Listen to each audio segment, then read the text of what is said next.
Hey everybody, Brian Horvath here with BrianHorvath.com, where I get to help people like you and like me to know, live, and love the purpose for their career and finances. And we're gonna have an excited LinkedIn Live Q&A today. So if you're checking in, you're just getting on board here and logging into whatever device or whatever stream you're listening to, I just want to let you know this is for you. Matter of fact, a lot of the questions that I get about LinkedIn throughout my time serving folks through LinkedIn is the source. They are the source, those questions, for shows like this one. And we're going to cover some cool topics today, but also I'm here for you to answer your LinkedIn questions regardless of where they're coming from or what they're about. Want to help you maximize LinkedIn and make the most out of LinkedIn, make the right connections on LinkedIn so you can know, live, and love the purpose for it. So let's get cracking here. And so again, so excited to have you guys here. We're going to talk about today how to be a go-giver on LinkedIn. And today is week 4 out of 5, a 5-part series. And we're going to talk about today the law of authenticity. And I really got to be slow when I say that word authenticity because, man, it can be a kind of a tongue twister a little bit. Kind of like specific, right? We're not going to be pacific about this. We're going to be specific about the law of authenticity. I think me and my son last night, Grayson, he's 7, we were talking about the old Mary Poppins song, Supercalifragilistic. See, I think I already screwed it up. Supercalifragilisticexpialidocious, right? Don't ask me how to spell it, but that's kind of like authenticity. So we're going to jump into that. Before we do, I just want to invite you to check out my free guide. That's what this show is sponsored by, this free guide.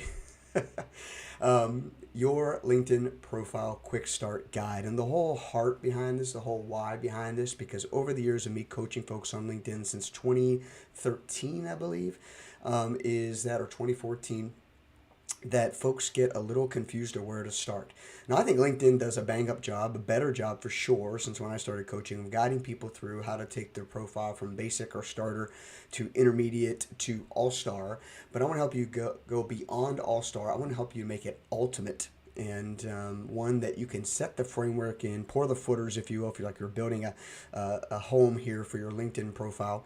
And it's something that will really help you get the foundation set where you can be comfortable with it. This 7-step guide, step guide will help you make the right connections on LinkedIn with easy to follow checklist items that were basically, I used to do a critique of people's profiles. And when I did that, these are the common things that I would find at issue, common opportunities. And so I want to help you make the most out of your profile, get over the hump, so to speak, for maybe many of you, or create a tweaking opportunity for probably most of you.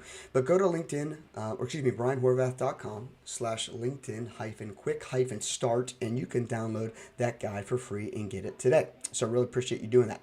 Again, don't want to miss out on the opportunity for you to ask your LinkedIn questions. You can go to bit.ly/ask or LinkedIn Ask Brian, bit.ly/LinkedIn Ask Brian, where you'll be sent to this little Google Forms page. Allow me to capture your name, email, and also your question and the category of your question, so we can best serve you and get that answer to you. And of course, many other people will have the same question, so you'll be serving not only yourself with the question being asked and answered, but also being able to get others the helpful information they need to succeed with LinkedIn. So you can do that at bit.ly/LinkedIn Ask Brian. Again, that will take you to this Google form where you can get your question answered. I want to find my window that allows me to see our comments. If you do have any comments or any questions, please feel free to drop them in either your LinkedIn comments, your YouTube comments. If you're watching this on Twitter or my Facebook page, you can tweet, comment, like, subscribe, all that good stuff to these channels or through these channels. And I also want to leave you the reminder that every single Wednesday at noon, it is my goal, God willing, that we do these shows, LinkedIn Live Q&A, every Wednesday at noon, 9 a.m. Pacific. And we will be available on all these channels, YouTube, LinkedIn, Facebook, Twitter, where we can get you this content and serve you with this content, add value to you and your career journey, your life journey, helping you know, live, and love the purpose for your career. And of course, your finances too, because when you work and you serve multiple people, as we talked about in past Go-giver laws. When you add value, add value, add value, money will find you. It's one of the tools, one of the resources we get as a benefit serving well a lot of people. And I would ask you to do me a favor. If it adds value to you, subscribe for free to my YouTube channel right there, brianhorvath.com/YouTube. And you can get updated when I go live, whether it's about career, whether it's about finances, whether it's about knowing, living, and loving your life purpose, whatever the case may be, it will let you know that. And when I post new videos, I do a couple of new videos a week, 1 to 2 minute LinkedIn hot tip, and the other is are these LinkedIn live Q&A shows that are replayed for you on YouTube. So go ahead and subscribe at brianhorvath.com/YouTube. I think I'm at 269 subscribers, which is cool. It's just fun. It's fun to have some influence and effect and encouragement to others who are seeking to be their best. So how to be a go-giver on LinkedIn. How to be a go-giver on LinkedIn. That's been our topic for the past 5 weeks. We'll do a little review here in a second. But I wanted to encourage you to stay on with me because we're going to talk about how you can be authentic with your profile. How you can be authentic in life, leveraging this law of authenticity. I'm going to share with you from the book The Go-Giver by David Mann and Bob Berg, John David Mann, and Bob Berg. And number 4 is the law of authenticity. So let me take a little drink here.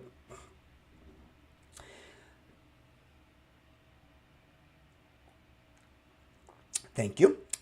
I want to encourage you again to ask your questions. No question is a bad question. And I really want to invite you to get after your needs. That's what I'm here for. I'm here to serve you and add value to you.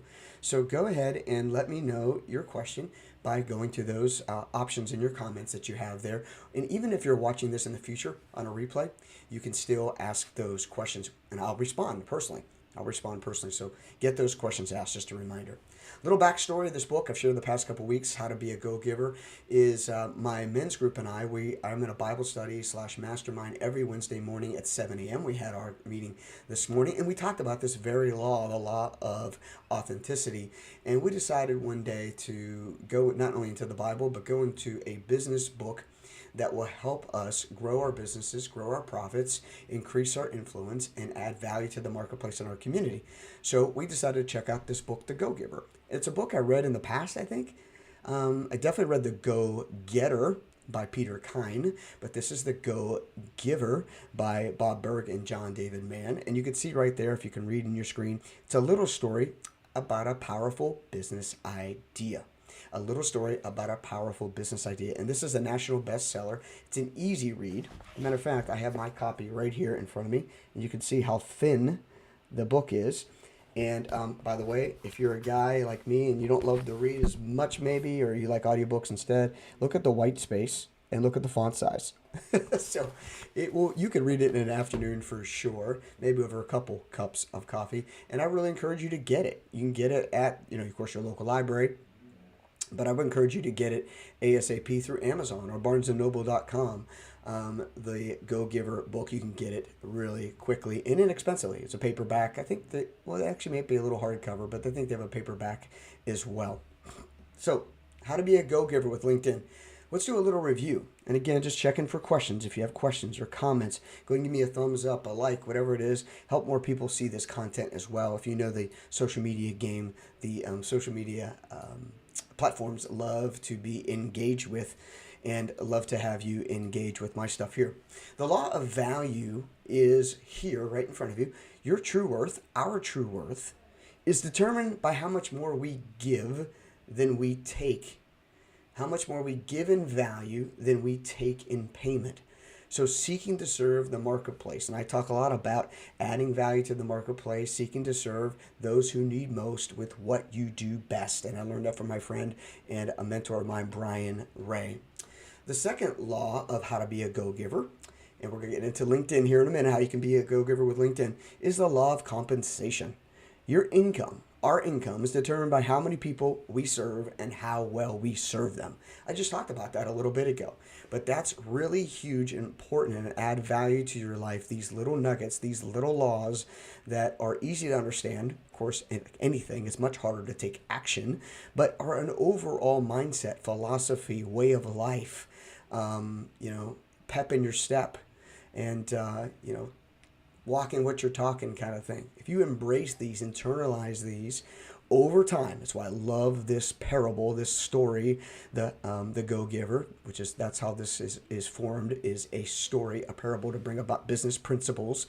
Then the law of compensation, the law of value will surely bless you. But take a look at this one too, the law of influence. And this is one of my favorite. If you're in sales at any level, which by the way, we're all in sales because we're all influencing. Your influence is determined by how you abundantly you place other people's interests above your own. Guys, gals, this is hard, right? We're always thinking about ourselves. We're programmed that way. And sometimes it's just even our nature is to be protective, right? To be like an animal in the wild almost, like to be resourceful. And if someone puts us in a corner, we're gonna claw our way out. But that would be thinking about ourselves first a lot of times. Now, there is some scripture, if you're a person of faith as I am, in the Bible, it talks about if you don't first take care of your own household, then you're worse than an unbeliever. In this case, I would say, yeah, we have to take care of ourselves first in a way that allows us to be able to take care of others, right? To not be walked on or stepped on or to be, manipulated or controlled. No, we have to have a voice, right? We have to be on our guard. But I think more often than not, walking out a go-giver life includes a law of value, adding more value than what you receive in payment. Number two is definitely being a person that is going to, let's see, I almost forgot it, guys. Just my mind just went blank for a second. Let's go back. The law of compensation. Your income is determined by how many people you serve and how well you serve them. And then, of course, the third one here is the law of influence, that your influence is determined by how much or how more abundantly you put other people's interests first. So those are three laws that we can build on to get into LinkedIn and to get into law 4 for today, the law of authenticity. Which, by the way, let me just be authentic with you. I don't have this all memorized. I teach this stuff as a blessing to you, but man, I get to be blessed as well by learning as I go along. And so it's really fun. But, I could see many of you, especially if you're watching this law and you haven't seen the other ones yet. I've talked about what does this all have to do with LinkedIn, right? What in the world, how will this help me maximize LinkedIn or make the right connections on LinkedIn? Well, I want to help you unlock your mind to a new mindset, a new paradigm shift, a new way of doing LinkedIn, a new attitude, right? And think about that old Run DMC song and Aerosmith combination of walk this way, right? I want to help you walk this way in an upright manner with a new attitude, with changing your thoughts about how not only you look towards business or to your family or to your friendships or your community, but also, of course, to the marketplace. And changing your thoughts about what you're there to do. Sure, the marketplace all has an opportunity for us to make money from or to serve with, but changing our thoughts into being a go-giver instead of just a go-getter, or being a go-getter and a go-giver, somewhere shape thereof. But our thoughts then lead into actions. Our actions can become habits, or they do become habits. The same actions then over time all of a sudden becomes habitual, right? Pros and cons to this. And then our habits form and shape what people see about us, how we know ourselves, what we think about ourselves, our self-value, our self-worth, our self-esteem, if you will. Our habits become our identity, how we're known, what's our personal brand. And as we leave this world, and we can take nothing with us, but we can leave a lot behind, especially our legacy. So let's take that down to LinkedIn here in a second. But before we do that, let me just help you remember that this is something you need to internalize first in your mind, something you need to think about how you can live it out day by day, and you have to be willing to just get started. So continue to walk with me. I invite you to join me and enjoy this journey as we look at law number 4, the law of authenticity. So how to be a go-giver, law number 4, the law of authenticity. The law number 4, we're going to get to in a second, but you may have heard that saying is, man, do you, man, be you. You got to take care of you, right? Look out for number 1, all that kind of stuff. And that is really is the complete opposite, or in many respects, a lot different than what we're talking about here. Being you and doing you is being authentic. But I want you to be thoughtful and mindful of others that are affected by you being you and you doing you, right? Once you have a different heart and a different mindset, if we take on the law of value, if we take on the law of compensation, if we embrace, the law of, oh my gosh, why do I keep forgetting this darn third law? Let me look here. Instead of me going back on my slides, I'm going to go to my book. Of course, that's why I have it in front of me, right? But I keep forgetting about one law, the law of influence. Hello, the one we just talked about. So the law of value, the law of compensation, the law of influence. We take all these and we put them together. We have to think about how they affect others. We have to think about how we're adding value, what we're being known about or known for in the marketplace. And maybe we need to take a step in a different direction or do an about face and change. Well, let's do it with these laws. I'm here to help you do just that. So love to hear from you in the comments. Love to hear from you or your questions in the comments and whatnot. And appreciate you being here today. So let's look at law number 4. Law number 4, the law of authenticity. And for a lot of people, this can be the most difficult. But the most valuable gift we all have, is the ability to offer ourselves, to offer all that we are, to offer how we're made, how we're wired, what we're called to do, what we're purposed to do. And it's why I teach about knowing, living, and loving your purpose, so you can add value, so you can be compensated, so you can be influential, and so you can be your authentic self. Let's look at that one more time. The most valuable gift you have to offer is yourself. And when you care about others, when you're showing true, genuine encouragement and love for others, man, look out, marketplace, because here you come. And some of the things I was reading about, just some of the nuggets I highlighted in the book here, is that it's always going to be up to us. We always have the opportunity to choose. We always have the opportunity to be of service to others and to have value with others. And sometimes it's by the way we speak. Sometimes it's by the way we hold our tongue. Easier said than done, right, friends? But the law of authenticity encourages all of us to be us. The most valuable gift we have to offer is ourselves. No matter the industry, no matter the job that you're in now, the job you want to be in, this is the most valuable thing we have to offer. So I want to help you today to lean into that. How do we do that? How do we maximize this? I want you to be conscientious. I want you to be conscientious of what you have to add value to. I want you to know yourself. There's an old book I remember, The Acorn Principle by a guy named Jim Cathcart. It says to know yourself is to grow yourself, or maybe I got it reversed. But anyway, to grow yourself, you got to know yourself. And so I want you to be conscientious of your personality type, for example. Have you ever taken a DISC profile? Dave Ramsey has a great DISC profile output. Now, the DISC profile is not Dave Ramsey's. The DISC methodology is not Dave's or others who use it to help people get along in their life. But I believe it's a most powerful tool, or it's a powerful tool to help you know, live, and love your purpose. It helps you to be conscientious, to know yourself, to know the best you can be and how you can interact with others, because we don't want to overstep our bounds. We want to be conscientious of who's around us as well as who we are ourselves. All right, so just consider that. The second part here is I want you to know about this overthinking, this analysis by paralysis, or it used to be, I think, decision constipation, said in a much more crude way, I guess. But you want to avoid overthinking about being yourself. Just be yourself. Yes, be you, do you, but do it in a way that's respectful. I believe, as being a person of faith, a way that honors God and helps people to get to their next step, adding value. Being a giver, being generous, right? Not just saying what you want to say because it deserves to be heard and it needs to be heard.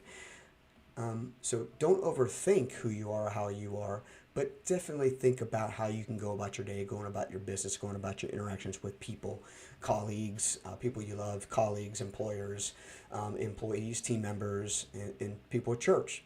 So, be you. Don't be afraid. Avoid overthinking and avoid people pleasing. Right? Avoid people pleasing. Be you, do it respectfully, be a go-giver, but you don't have to apologize for how you're made, right? But we all should be growing in our self-leadership, and of course that flows into the leadership of others. Leverage lamp lighting activities. What I mean by that is by being around investing your time and energy and resources into things that will build you up and lift you up, not tear you down. Right? I know one of the biggest challenges I have is looking at the news channels. Right? Is that helping me light my lamp, or is that putting me in a pit? So I just want to encourage you, what things are you doing to increase your value, to increase your ability or availability to more compensation, to increase your ability to be more influential and to be a go-giver? Increase opportunities for you to have your lamp lit, your fire lit, your eyes lit up, you're passionate, you're blazing a trail and bring others along with you. So think about that when it comes to the content you're reading, the things you're listening to, the people you hang out with. Are they lighting your lamp? And that kind of segues into number 4, is engaging in thriving communities. Online, offline, in person, whatever the case may be involved in the communities that, again, will build you up, lift you up, and gives you the opportunity to do the same for those around you. Being a part of complaint sessions or gossip sessions at the water cooler at work or other things will only bring you down over time. I'm not talking about venting. I'm talking about being a part of a place that won't accept anything less than your best and will do it in a loving and challenging way. Okay? So engage in thriving communities. That's how you continue to leverage the genuineness of who you are and the law of authenticity so you can get on with being a go-giver in your career. And of course, forgive yourself, friends. Look at me here real quick. You got to forgive yourself. It's easier to forgive yourself, or it's easier to forgive others when you forgive yourself. No one is perfect, especially not you, especially not me. But you've made mistakes. But learn how to apologize for them, patch them up, and move on to a new course. Forgiving yourself will help you be a go-giver. It will help you be the authentic you you're made to be. And it doesn't mean you won't make more mistakes, but whatever mistakes you have made in the past, when appropriate and how appropriate, clean them up so you can go on living an authentic lifestyle, not letting, shame or guilt or condemnation or fear or worry or any of those things of mistakes made in the past hold you back from where you're supposed to go today. Cool? Good. Got it? Great. Let's move ahead. What the heck, Brian, does this have to do with LinkedIn? How can I leverage LinkedIn to live an authentic life, to be authentic in my communication, my correspondence, my profile, and so on and so forth? And this is really where I want to point you to the 7-step guide. Your LinkedIn profile quick start guide will help you to be able to do this quickly. But I want you to avoid fear. Avoid fear of being known, right? What I mean is be you. Be authentic. Share a little bit more maybe than you're used to. Be active a little bit more than you're used to. Yeah, there's a lot of garbage out there. Yeah, there's a lot of distractions. But I think LinkedIn in our businesses can really help us be influential. There have been many people that go, Brian, I don't subscribe to your newsletter. I don't know you from Adam, but what you shared on LinkedIn really encouraged me. Can we connect? Or can I even hire you to help me in my journey? Oh my gosh, guys, I didn't know them from Adam. I might even be directly connected with them on LinkedIn, but somehow they saw my encouraging, purposeful content that allowed them to be able to take a step in changing their life, to be a go-giver, to be influential, to be authentic. And that is powerful and exciting for me and for them. Genuinely share. Put posts out there or put comments out there, content out there as appropriate, when appropriate. Put content in your profile that's genuine, that shares your ups and your downs and your all-arounds, your fears, your failures, your worries, your successes. Because people need to see that. No one is perfect. You have failed, my friend. I have failed. We all have failed. But what we do with that failure and that learning experiences will make the difference. So communicate that genuinely. Share your ups, your downs, and your all-arounds where and when appropriate. And be a fearless sharer, a fearless leader, being authentic. Increase your patience level. You have to, sometimes when we're impatient, when we want something now or yesterday, can cause us to be inauthentic, can cause us to be a little bit more aggressive or maybe more timid, whatever the case may be. Especially I'm talking about when you're trying to build rapport and relationships with people online, especially if you're in a sales organization or your business relies on you finding people to connect with. that will help you do business, or you'll do business with, or they'll do business with you, can cause us to really get off our game and be more pushy, to be more kind of maybe angry or irate or whatever the case may be. Slow your roll. Hold the horses, my friends. And it's tough because I'm a driver and an interactive person. I'm pretty outgoing, and I'm really outgoing, and I'm really impatient. But those things have also fueled me and driven me to take steps in business and in life that I wouldn't have taken prior. So leverage those for the good that they are, but be conscientious, like we shared earlier, about how you're building or trying to build relationships on LinkedIn. Please do not connect with me, or please, my friend, do not connect with others and then lead them into a 5-day sales pitch. That may be appropriate for certain roles or certain interactions, but it definitely should not be just your status quo norm, and that's just lame. Don't do it. You can set yourself apart in a big way, adding value, okay? Finding the law of compensation to work to your advantage, being influential, right? And definitely being someone that's authentic. When you just be you and do you in a timing and a nice cadence. And for the next one, this goes to it as well, is write and communicate how you would speak. Please don't write your profile in third person or have someone write it for you in third person. Make it first person. Make it interactive where it's you writing it and you talking about you as you would speak to someone that's right there in front of you. It can be a challenge. Get a friend to help you. Get a mentor to help you. Get someone to look it over for you. A coach like me to look it over for you to help you make the most out of that content. But be inviting, be engaging, be authentic. That will really bless you and help you in an amazing way. So write how you would speak is another way to go on LinkedIn. So those are 4. And matter of fact, let me get the right slide here. So I just want to review with you one more time, my friends. The law of authenticity, law number 4, is right here in front of you. The most valuable gift you have to offer is yourself. So have fun doing it. Now, I'd love to hear from you. I'd love you to be accountable. Let me know how you're using these things. Let me know how these laws are working for you or not. Maybe you're afraid. Maybe you're just listening for the first time. Whatever the case may be, let me know how you are using these to serve people in a new way. Email me at brian@brianhorvath.com. I'd love to hear from you and help you if I can as well, if you have any questions or comments or just want to do a quick check-in. And again, reminding you to check out your LinkedIn profile quick start guide. You can get it for free at brianhorvath.com/LinkedIn-quick-start. And I'd love to have you pick that up and love your feedback on that as well. I don't see any Q&A in the box, so we'll skip that. But if you have any, feel free. If you're watching this in the future as well, meaning on a replay, drop in your question, drop in your comment. Encourage you to get the book, The Go Giver, at Barnes & Noble or Amazon. And next week, I'll see you for the law number 5. It's our final one, law number 5 in this series. I really appreciate you, friends, being here with me. If you have any questions throughout the week, you can ask them at bit.ly/LinkedIn Ask Brian. I'd love to be able to get an answer to you. I'd send it to you an email before I even share it on the show, but we would also love to have a question come in that could benefit others that are watching. You'll be sent right to this Google form page. In the meantime, wishing you the best. We'll see you next week for law number 5. Go get them, my friends, being a go-giver. Thanks for hanging out with me today. Appreciate you.